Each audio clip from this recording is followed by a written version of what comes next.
It's Women's Month, guys!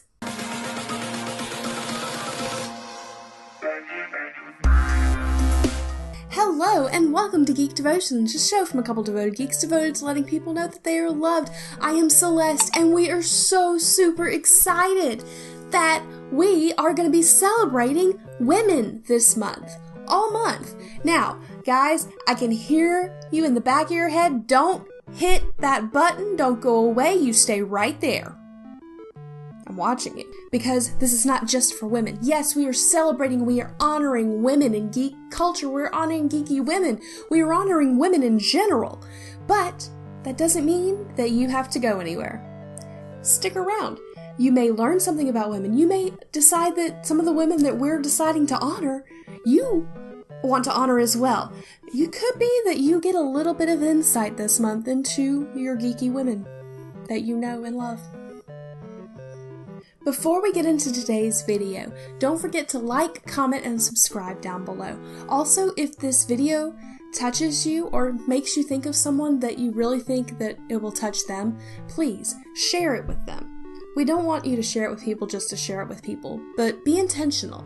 If someone needs to hear this message, share it to them. Let them know. Just tell them you think they'll like it. Today, we're going to talk about a woman who kind of gets overlooked in the comic world. To the point of when I told Dallas who my devotion was going to be on, he went, "Who?" Today, we're going to talk about Lady Sif. Lady Sif is one of the characters from Thor. She grew up with Thor. In the movies, we see her as one of his trusted companions, who's pretty intense with a sword. In the comics, she's what's known as a shield maiden, and Thor's pseudo-fiancé, and she kicks some pretty hardcore butt. Now, I have to admit, no, this devotion didn't come to me the way that they normally do. Normally, I have a video, a movie, a book, something I'm reading, watching, something I'm taking in, and it reminds me of scriptures. But for this devotion, I went, Lord, what am I gonna say? I don't know. Like, it's just eluding me. All the planning for this month, all the getting the different people, because we're having a lot of really cool guests, everything all together, I didn't know what to do for my own devotion. I was so confused. I'm going, normally this is not this hard for me, Lord, what's going on? So I went to my standard verse when trying to dig out some truths about godly womanhood. And as cliche as it may sound, it's Proverbs 31. I don't know about any of the other ladies out there, but that section of Proverbs 31, I think it's 10 to 25. I could be wrong. We will double check that and put the correctness either in the notes or on the screen. But they challenge me daily on how to be a better wife, a better woman, a better daughter of God. So this is my go-to verse. So I was reading through, and one in particular verse stood out. Not the entirety, but just the one. It was Proverbs 31:25. She clothes herself in strength and dignity. Now obviously that verse is part of a whole. It is describing different attributes of a woman. In this particular verse, it is talking about strength and dignity. You don't often see in today's media, in today's world, women who are strong, but not masculine. It's really difficult to see a woman who is still feminine and still godly, but who is strong and dignified. That's just not commonplace. In today's society, you really see the polar opposites when it comes to women. Either you have the meek, submissive, almost timid and scared women, which meek and submissive is not a bad thing. There is a place for that. Or you have the women who are so overtly strong, you almost wonder if they're trying to be manly, if they're trying to live up to a standard that men set. Now, that being said, yes, there is a place for meekness and submission. The Bible tells us that. But God does not want you to be meek and submit to anything that is not in His will. I try very hard to follow the scriptures and be submissive to my husband, but when there's something going on that I feel something needs to be said, he listens to me. And we talk things out. At the same time, women can be strong and fierce and not like men at all.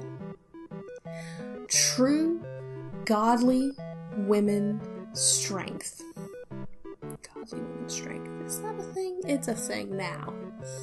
Does not look like what men's strength does. Women, we are stronger than you give ourselves credit for. We are stronger than I give myself credit for most days. So back to Lady Sif. In the comics, she grew up with Thor and Loki. And Loki became jealous because Sif preferred to play with Thor. So he decided to play a prank, like Loki does. And he cut all her hair off. Kind of similar to what Maximus did to the Queen in The Inhumans. Not as intense, but still pretty bad. It said in the description I was reading that when Sif woke up and discovered her hair was gone, her cries woke up all of Asgard. All of Asgard. Loki realized that he was about to be in big trouble, and so he went to the trolls. Didn't realize this was a thing, but apparently it is. He went to the trolls to have them make her hair, and paid, or was going to pay, to have them make it pure gold, because Lady Sif's hair originally was bright gold. Well, Loki being Loki decided that he would steal it before he had to pay for it once they were done, but he stole it too soon. He took it before they had had a chance to put the spell on it to make it gold. So when he gave it to Sif and put it on her head, and it worked its magic and became her hair, it was this dark brown. She was not happy. She was not having it. And again, she's a child. And at the time, her parents go, nope, you're being too vain. That's ridiculous. We're going to send you to learn to be a shield maiden. And when she went to go learn to be a shield maiden, the lesson that Sif learned is that it didn't matter what color her hair was. It really didn't matter what she looked like. What mattered was that she was clothing herself in strength and dignity. She became one of the fiercest fighters in Asgard. And fierce enough to become part of Thor's inner circle. Not just because they grew up with each other, but because he knew he could trust her. So the lesson, the thought, moral of the story is you don't have to look a certain way. You don't have to be a certain way to clothe yourself in strength and dignity. All you have to do is accept that you are the daughter of the king, because the daughter of the king knows how to take care of herself, and she knows who to call when things go bad. And gentlemen, celebrate the women in your lives' strengths. Celebrate the fact that they are different from yours.